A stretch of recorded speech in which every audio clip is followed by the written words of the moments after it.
What's up, everybody? I'm Sydnee Goodman, and in today's Daily Fix, PS5 games don't have to run on PS4, but new PS4 games do have to run on PS5. And a PS5 conference is coming soon.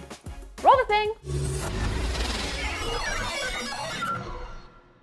We are finally getting some PS5 news, and when it rains, it pours.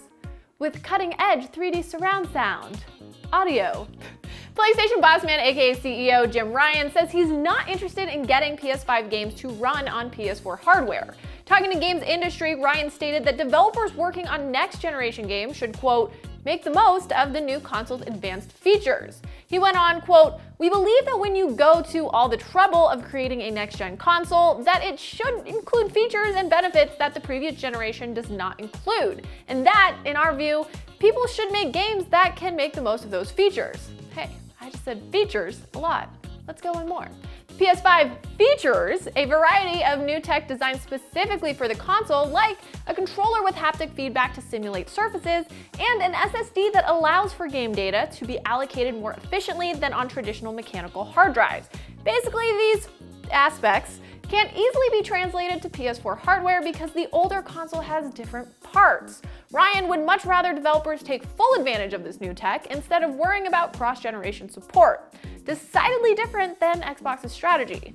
From a customer perspective, Sony is seemingly creating a good incentive for folks to pick up a PS5 at launch. By freeing developers up from having to make portable PS4 versions of PS5 games, they can focus on utilizing the improved technology in the PS5. This suggests Sony is taking more of a shock and awe approach, hoping their launch games will already be taking full advantage of what makes next gen next gen. And it's not like Ryan is saying, don't make PS4 versions of PS5 games. I don't know that that's what he sounds like. But it's just that developers aren't forced to. But for those who aren't able to pick up a PS5 at launch, whether it's because it's likely going to be expensive or because they're out of stock, this means there's a chance there won't be PS4 versions of the latest PlayStation games. On the other hand, Microsoft has said that the Xbox Series X won't launch with exclusive games, and that any new playable title on the Series X will also be playable on older Xbox One consoles. This could be worrisome for folks who do invest in a Series X right at launch because developers now have to consider the limitations of older tech while developing for the, technically speaking, more powerful of the two next-gen consoles.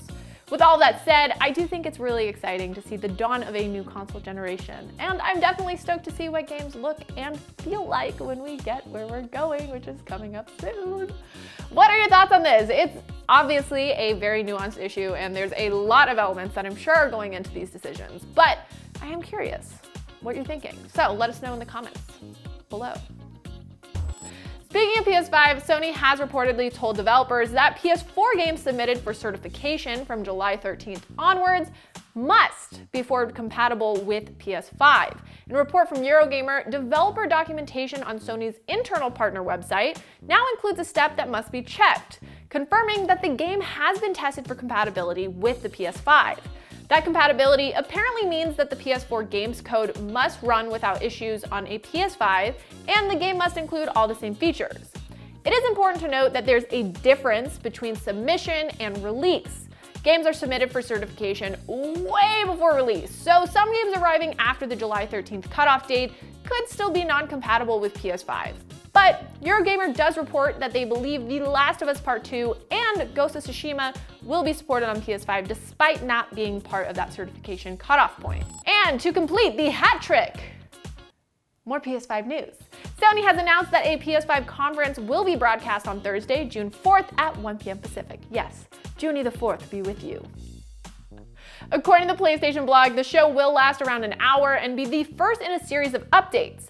How many will be in that series, we don't know yet. It's kind of a variable, sort of a Sony Series X, if you will. As you might expect, we'll be seeing PS5 games shown off at the event, but Sony hasn't specifically said that we'll see the PS5 unit itself. Speaking to BBC, PlayStation CEO Jim Ryan did say that the show will attempt to translate some of the excitement of Sony's previous keynotes for an at-home audience. Hopefully, we'll even get some of those maybe fake audience members this time. I still can't really figure out if those are real people or not. I mean, I know they're real people, but like, you know. IGN, of course, will be covering the show in its entirety, including a pre and post show as part of our Summer of Gaming. So make sure you tune in because I will be on that bad boy. And that's just the first day of IGN Summer of Gaming. So check out IGN.com to see the full schedule and tune in anywhere IGN streams for the latest next-gen news, PlayStation or otherwise. Oh man, what happened at the end of that sentence? And that's Daily Fix. I'm Sydnee Goodman, and I hope your day is as awesome as you are now that you're all caught up on the news. Check out our newest episode of Next Gen Console Watch, where we break down the best TVs for PS5 and Series X. Download the IGN app on all your mobile devices, subscribe to Daily Fix on Snapchat, and for all things everything else, IGN.com. Have a great weekend.